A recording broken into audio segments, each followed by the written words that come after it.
Watu wangu, mambo vipi? Karibu tena kwenye chaneli yangu, ni siku nyingine tena. Ningependa tuongee jambo moja hapa ambalo ni zuri sana kwetu sote. Niko matembezi hapa, nikasema bwana ni share na nyinyi kitu kizuri sana hapa, tusikilizane at least kwa dakika 3 tu. Sasa unajua, mimi kwa tathmini zangu nilizozifanya, nikaja nikagundua kwamba matumizi ya dawa za kulevya, matumizi ya pombe, sigara, waga siku zote hayana mwisho mzuri. Na unajikuta mfano ulikuwa labda kwenye depression, msongo wa mawazo, uko na stress, najikuta umeingia kwenye matumizi ya pombe, sigara au madawa ya kulevya kwa kujaribu tu kwamba zinaweza zikapunguza stress. Sasa unajikuta umedumbukia mazima huko na kujikuta umekuwa addicted na matumizi hayo.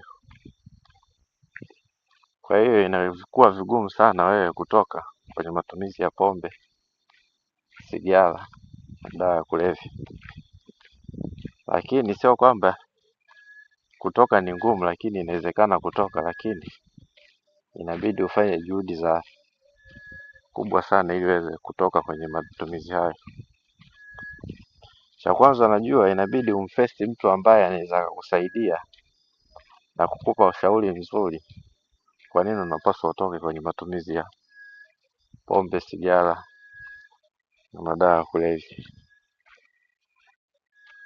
So inahitaji ufanye juhudi kubwa sana ili uweze kutoka, na siku zote ukishajiingiza kwenye matumizi kama hayo, hata maendeleo binafsi inakuwa ni changamoto sana kuyapata. Maendeleo ya kununua asset, kutengeneza miundombinu mizuri kwa maisha ya baadaye inakuwa ni changamoto sana. Haya yote kwa sababu gani nasema? Nimeona mifano kwa watu wengi sana kwamba wanakuwa na matumizi ya sana sana pombe, lakini unajikuta maendeleo yao hayaonekani, na kazi wanafanya kwa muda mrefu, lakini maendeleo yao yanakuwa ni changamoto sana.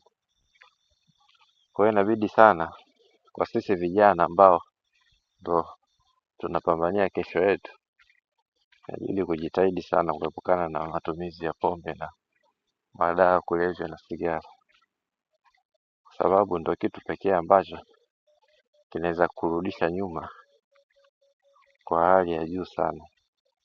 Unajua, unapokuwa na matumizi ya pombe, hivi vyote vinaendana na uzinzi, wanawake, na hakuna kitu ambacho kina haribu future kama kuwa na pombe pamoja na wanawake. Maendeleo kuyapata kimaisha inachukua muda sana. Natumaini huu ujumbe utakufaa sana kwako. Naomba usisahau kusubscribe na kushare kwa watu wengine ambao wangependa kusikiliza. Tukutane siku nyingine katika channel yangu.